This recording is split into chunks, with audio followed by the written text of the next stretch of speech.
Welcome to this explainer. Today we're taking a real magnifying glass to the absolute foundation of how we lead and organize teams. We're going to completely deconstruct this incredibly fascinating, transformative module from VietDak Edu, which is a leading center for applied academic training. This module dives deep into how cognitive architecture fundamentally shapes modern management. If you've ever sat there wondering why your crystal clear instructions get totally misunderstood, or why your perfectly logical strategy meets this illogical, hair-pulling resistance from your team, well, the answers are embedded right here in the behavioral science of organizational management.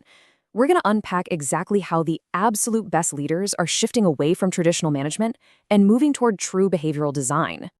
Right off the bat, let's just challenge our biggest assumption. Consider this core philosophy from the source text. People don't see reality, they see their interpretation. I mean, really let that sink in for a second. As leaders, we spend so much time crafting the perfect memo, the flawless strategy, or the ideal feedback, just assuming that everyone is operating in the exact same reality that we are. But as behavioral economics and psychology tell us, this is a massive, massive blind spot. We aren't actually dealing with objective realities in the workplace. We are dealing with a messy collision of personal interpretations. To make sense of all this, we've structured this synthesis into 5 crucial areas: the illusion of reality, anatomy of human perception, the cost of cognitive bias, the management paradigm shift, and finally, designing decision systems. Let's jump right into section 1, the illusion of reality. Okay, here it is, the ultimate management misconception. We automatically assume that because we're all looking at the exact same sales numbers or sitting in the exact same meeting, we're all experiencing the same objective reality. But the foundation of modern behavioral science, as outlined by VietDak Edu, tells us something entirely different. Employees are not reacting to an objective truth. They're reacting entirely to their own internal interpretations.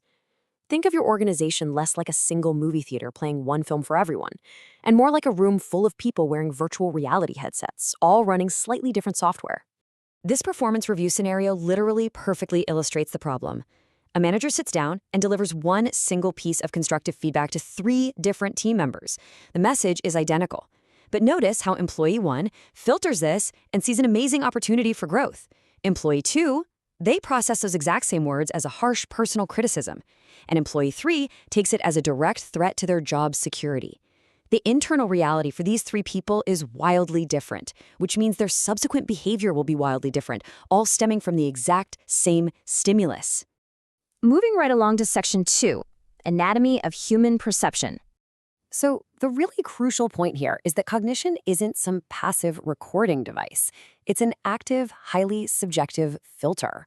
By definition, cognition is the biological and psychological mechanism by which we receive, process, interpret, and store information. It's heavily influenced by our personal experiences or core values, cultural background, current emotional state, and even the organizational pressure we're under. When information hits the human brain, it's immediately colored by all of these factors before it ever registers as a conscious thought. It's essentially like having an internal PR department spinning the news before you even consciously hear it. This journey of information builds sequentially in the brain. It starts with raw perception, just taking in the data. Then cognitive processing kicks in, trying to categorize what the heck just happened. Step 3 is interpretation, where meaning is assigned based on all those subjective filters we literally just talked about. And finally, it gets locked in as a memory. By the time an event in your office reaches step 4, it's been completely customized by the individual's brain. It's no longer an objective event at all. It's a deeply personal memory.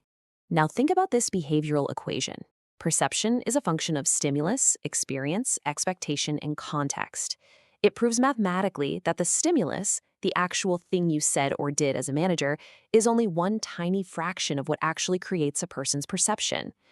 The employee's past experiences, what they expected you to say, and the broader context of the company culture carry just as much, if not way more, weight.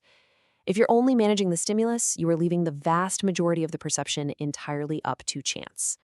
All right, on to section 3, the cost of cognitive bias. Drawing from VietDak Edu's insights into common corporate issues, specifically within the Vietnamese corporate landscape they analyze, we can clearly see what happens when managers ignore the science of perception. Organizations become plagued by these highly toxic behavioral trends. When this happens, distinct friction points pop up. Decision-making becomes driven entirely by emotion rather than data. Power gets overly centralized because leaders frankly don't trust the distorted perceptions of their teams. A severe lack of critical feedback emerges, and this pervasive fear of failure culture takes root. Guys, this isn't just bad morale. This is a systemic failure of cognitive architecture. And wow, the consequences are severe. When a company operates this way, cognitive biases run totally unchecked. This directly results in massive strategic errors because the leadership team is essentially hallucinating. They're driving the company based on biased interpretations rather than objective market data.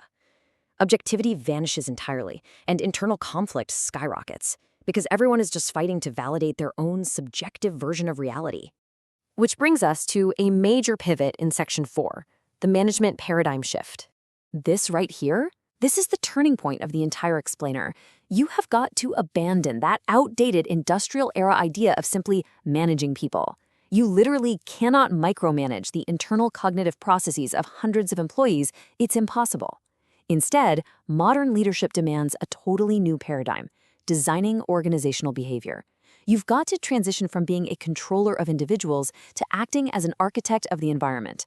You design the systems, the feedback loops, and the rules of engagement that naturally shape and guide how people behave and make decisions.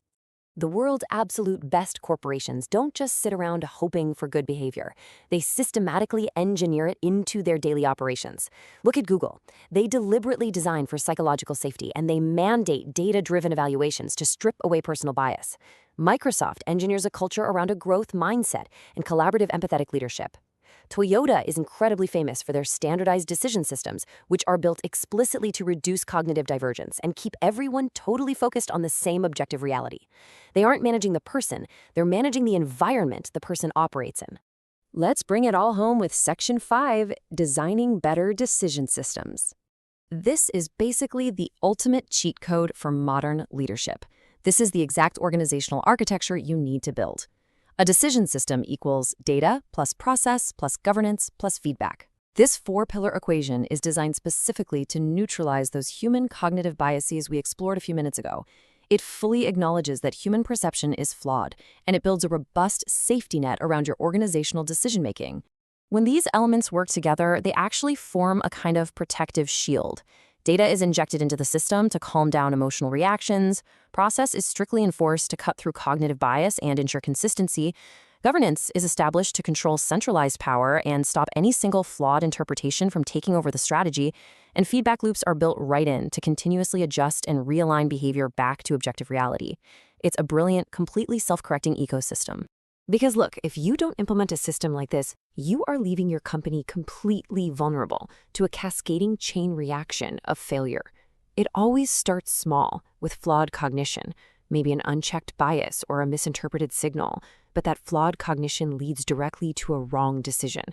Over time, those wrong decisions aggregate into a genuinely bad strategy. And a company executing a bad strategy fueled by bias inevitably degenerates into a toxic culture. Without a design system, this downward spiral is practically guaranteed by human nature itself. We've covered a ton of ground today, moving from the subjective, kind of messy flaws of the human mind, all the way to the structured brilliance of behavioral design. So I'm going to leave you to reflect on this really crucial question. Based on the science we've just unpacked, when you walk into your office tomorrow morning, are you going to waste your energy trying to control people? Or are you going to step up, use these tools, and start designing organizational behavior?